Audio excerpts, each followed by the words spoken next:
Olá, meus amigos, estamos de volta com a nossa leitura do livro A Gênese segundo o Espiritismo, um livro escrito por Allan Kardec pelos Espíritos e traduzido por Guion.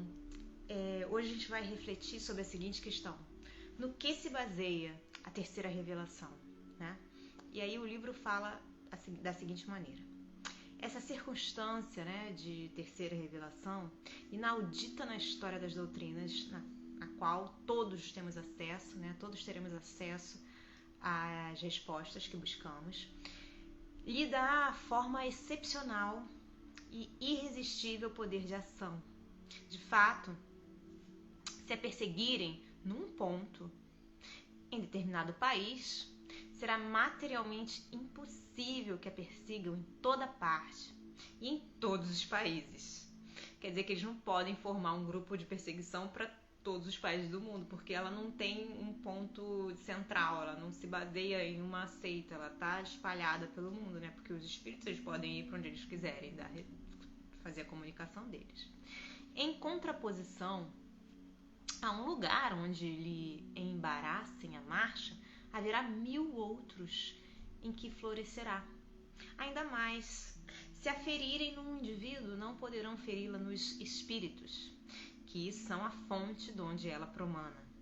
Ora, como os espíritos estão em toda parte e existirão sempre, se por um acaso impossível conseguissem sufocar a doutrina espírita em todo o globo, ela reapareceria pouco tempo depois, porque repousa sobre um fato que está na natureza e não se podem suprimir as leis da natureza. Eis aí o de que se devem persuadir aqueles que sonham com o aniquilamento do espiritismo. E aí a gente pode dar uma olhada para mais informações sobre isso na Revista Espírita de fevereiro de 1865, sobre a perpetuidade do espiritismo. E aí continua dizendo o seguinte: entretanto, disseminados os centros, poderiam ainda permanecer por muito tempo isolados uns dos outros, confinados, como estão alguns em países longínquos. Faltava entre eles uma ligação que os pusesse em comunhão de ideias com seus irmãos em crença, informando-os do que se fazia algures. Esse traço de união, que na antiguidade teria faltado ao espiritismo, hoje existe nas publicações que vão a toda parte, condensando sob uma forma única, concisa e metódica, o ensino dado universalmente, sob formas múltiplas e nas diversas línguas. E aí, em nota, eles colocam assim compreendendo, a Federação Espírita Brasileira passou a publicar obras espíritas na língua internacional, o Esperanto. E continua da seguinte forma: as duas primeiras revelações só podiam resultar de um ensino direto. Como os homens não estivessem ainda bastante adiantados a fim de concorrerem para sua elaboração, elas tinham que ser impostas pela fé, sob a autoridade da palavra do Mestre.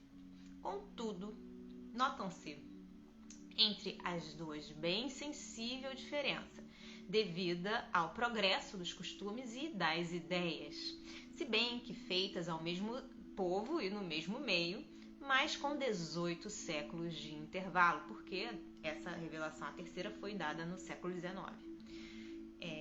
A doutrina de Moisés é absoluta, despótica, não admite discussão e se impõe ao povo pela força.